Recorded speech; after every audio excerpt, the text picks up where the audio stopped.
mission on your Pilots made out that helicopter they're shooting at. Hello there again, it's SJ here, and I'm going to do another map showcase. This is Chernobyl. It's a 20 by 20 map by a guy called ArmanIII. It's been around since the end of ArmanII days, just prior to the release of ArmanIII, and then he converted it across to ArmanIII in the summer of this year, and he's been working on it steadily. Loads and loads of custom objects, and a really, really unusual spooky feel. So if you guys are fans of the Stalker series, you're going to love this. So the map is a 20 by 20 map, although only a quarter of that is filled, about 10 by 10 is filled. And it's really centered around the town of Pripyat, which, as you can imagine, is heavily overgrown. So all those orderly Soviet streets are full of trees now and animals. A lot of customized buildings, and then the main nuclear power plant to the south itself. So I'll give you an example of some of the buildings he's put together. Some of the industrial factories, they're really nicely done. Just as you'd imagine they would be in a pretty poor state of repair 29 years ago, so, or 28 years ago. So yeah, very interesting map. If you're a history buff, you're going to find this interesting.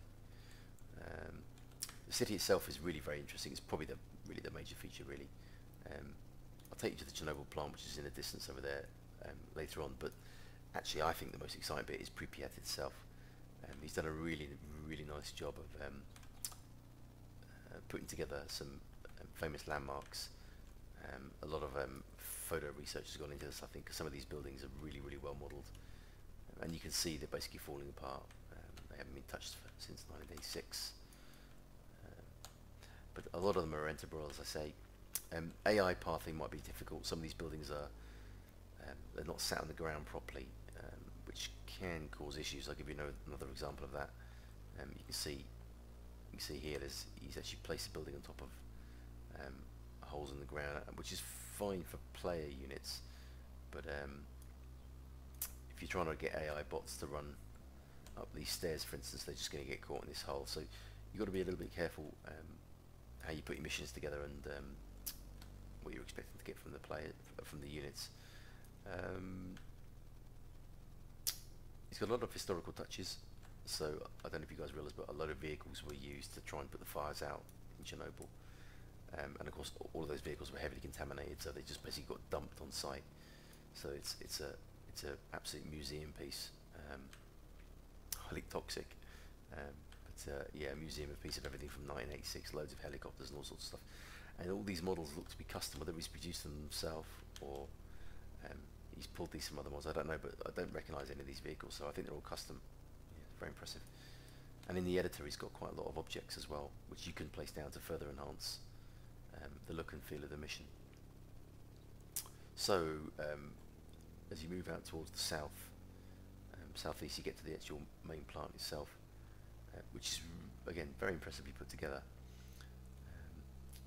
It might make a good location for TVT. Actually, again, there's just this area blocked off. There's not very many enterable buildings here.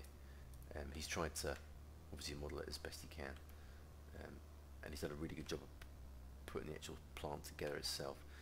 From a player point of view, I'm not so sure this is quite as useful. I mean, again, a lot of these objects are custom, so again, AI are going to find trouble getting around those sort of things, but it looks really good. He's put it together very, very well. So I thought I'd bring the map to life a little bit, and I thought we'd run a little mission on it and give you a feel for what you can do. Yeah, let me know what you think.